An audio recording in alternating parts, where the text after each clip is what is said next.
Иван Николаевич Милев родился 6 сентября 1949 года в Камрате. В 1980 году окончил факультет архитектуры Одесской академии архитектуры. Последние 20 лет преподавал на факультете национальной культуры Камратского государственного университета. В свои 75 Иван Милев полон энергии и оптимизма, и чувствует он себя на свой возраст. Я чувствую в своем возрасте 75. Как я выгляжу, это другой вопрос. А вот я вот внутренне, душой, духовно и физически, я чувствую себя в 75. Посади дерево, построй дом и вырасти сына. Все эти советы Иван Николаевич воплотил в жизнь. Я благодарю Бога, что я живу под своей крышей, под крышей дома своего, как есть такая даже песня.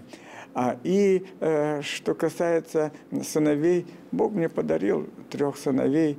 Нужно было с ними, с детьми нелегко поднимать, растить, заботиться, учеба, ну и далее. Ну, об этом каждый родитель знает, что значит ребенка поднять.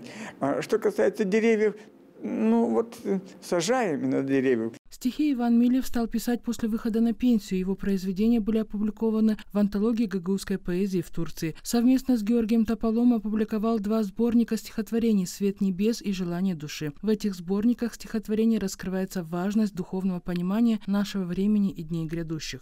Сейчас на ходу находится книга «Грани любви».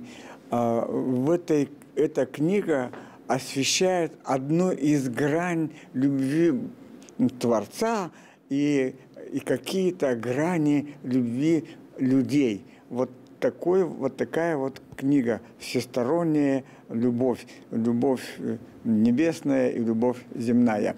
Вот такую вот книгу планируем. Кроме сборника «Грани любви» готовится и детская книга стихотворений на гагаузском и русском языках. Редактором данного сборника является Иван Милев.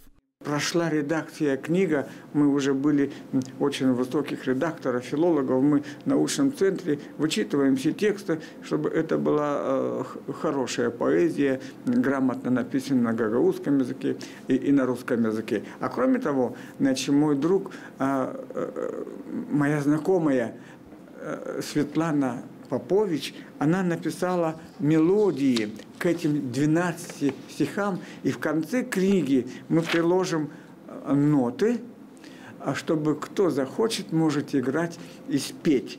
Вот они, вот стихи, вот типа вот такие, и вот иллюстрации, сделанные, значит, замечательными художниками, вот, акварельные работы, и 12 таких иллюстраций. Это будут новые книги, это будет интересный, думаю, проект. Иван Николаевич говорит, что всегда надо стремиться к высоким духовным и библейским ценностям, так как они самые добрые и вечные, и это его пожелание молодежи. И когда мы пользуемся этими добрыми, и мы знаем это добрые, и идем по этому доброму пути, мы в результате придем к замечательному нечто доброму. А если мы не знаем, то мы можем сомневаться или попасть в какие-то ситуации, а потом карабкаться и потратить часть жизни, вылезать из каких-то кризисов. Так что заранее, с молоду, начните на правильный путь, на вечные, добрые библейско-христианские ценности. Самые светлые, самые святые, самые лучшие. С 2017 года Иван Милев является членом Союза русских писателей Молдовы имени Александра Пушкина, а с 2020 года член Союза писателей Гагаузии.